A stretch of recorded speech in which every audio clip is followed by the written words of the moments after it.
Hey everyone, okay, so today's video is really going to be showing you different techniques for blushing or blusher when dealing with different face shapes. Now, remember that it really doesn't matter, okay? It's just makeup. So you can apply it however you want, but this is just sort of 4 different ways to apply it for different face shapes. So I'm going to be using brush number 15, which is obviously mine, or brush number 14, depending on the application. So I'm going to be using this palette here of blushes. And the first one tends to be a more universal blush technique because you just apply it starting up here at the hairline, you come forward and then just go in a little bit of a circle on the apple of the cheek. Now, I do not ask anybody to smile when doing blusher, particularly if they're over the age of sort of 30, because as you smile, your face creates micro wrinkles, and when you're applying blush over that, the blush gets into the lines and it doesn't settle and look as pretty. Plus, when you smile, the apple of the cheek is here, and when you stop smiling, it's down there by your lip.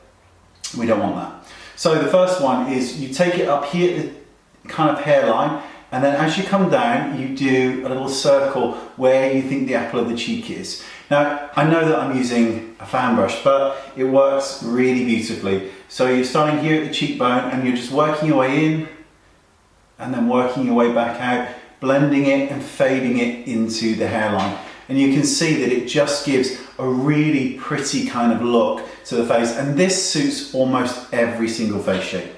Now, if you have a very long face, then this is a great way. This is more the apple of the cheeks, but without the smiling aspect. So I'm switching to brush number 14 for this. And you want to find your apple of the cheek, which is about here, and you apply it in a more circular motion, but you are blending it back slightly, but not to a huge degree. So you're starting here, and then you're just fading it back. By doing it here, right in the center, and kind of just moving it ever so slightly, this diffusing motion will widen a very long face. So certainly with a long face, a blush application that's very, very sharp or angular is really going to kind of emphasize that. So this kind of really pretty kind of circular motion really can widen a, slightly long face. We just apply a bit more foundation to cover this. In case you're wondering what foundation I'm using, I'm actually using RCMA, and the foundation shade that I am using is OL4. So just in case you are wondering, and I'm obviously using my brush because I like it. Okay, so just want to cover some of that. So we've done the first one, which is the more universal. We start at the hairline and then come in at a more circular angle. And then we've got the second one, which is that kind of halo effect where you blend out slightly, really good for very, very long faces or square faces. So we want to move on. Now this one is a totally different, well, it's a bit similar to the first technique, but it's really, really, really good. Now what makes this so good, just gonna get a little bit of blush, is very similar to the first one, but this time what we're doing is we're creating an arc.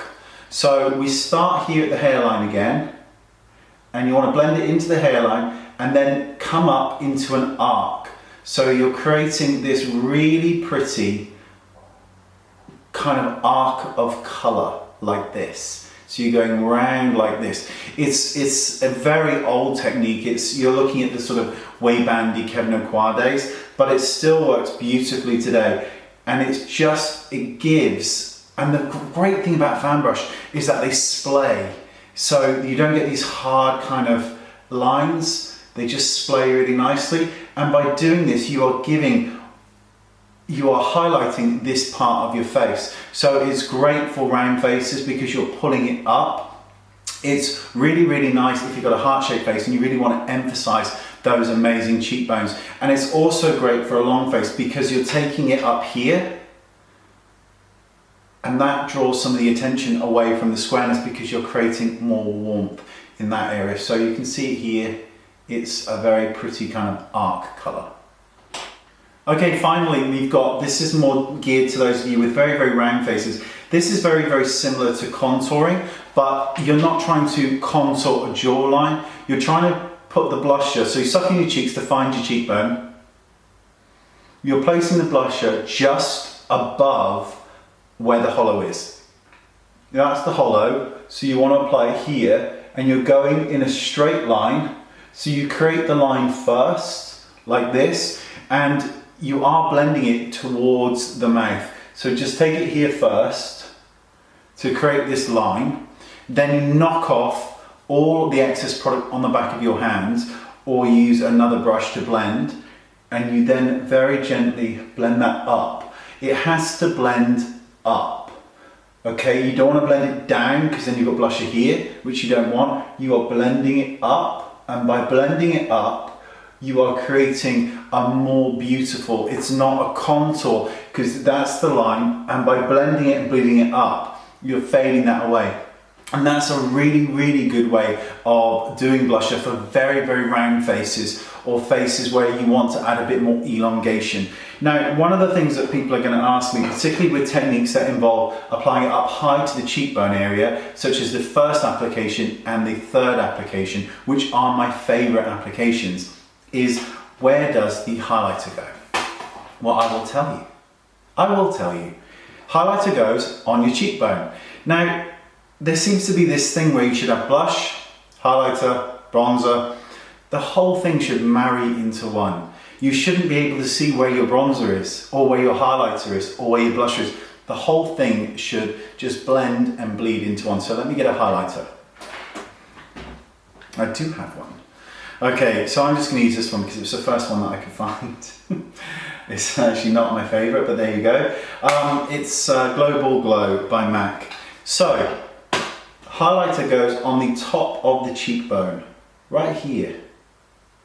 That's it, right there. I'm not talking about applying it so that it's like a beacon of light, but it just goes right on top of the cheekbone. And the highlighter, when you look from the front, should not be seen. It's not here, which would create a greasy mess. It's right on top of the cheekbone, which is blending in with the blusher that we just applied. The whole thing is a, you know, like it's a cacophony of colour. A cacophony of colour. Does that even make sense? It should all become one and be beautiful. So there's no blusher, highlighter, bronzer, contouring. The whole thing should be blended into one. And that is the 4 blush techniques for different face shapes. So I'll have them in the description bar below, 1, 2, 3, 4. And I'll explain the face shapes in there as well, along with the links to the RCMA foundation if you're interested in it. And of course the blushes that I used, which are these, which are fabulous. And just for those of you wondering, I actually tend to, it's rare for me to use a single colour, so I tend to go like that. And with that noise. So that tends to be how I do it. Okay, I will see you all soon. Thanks so much, bye bye.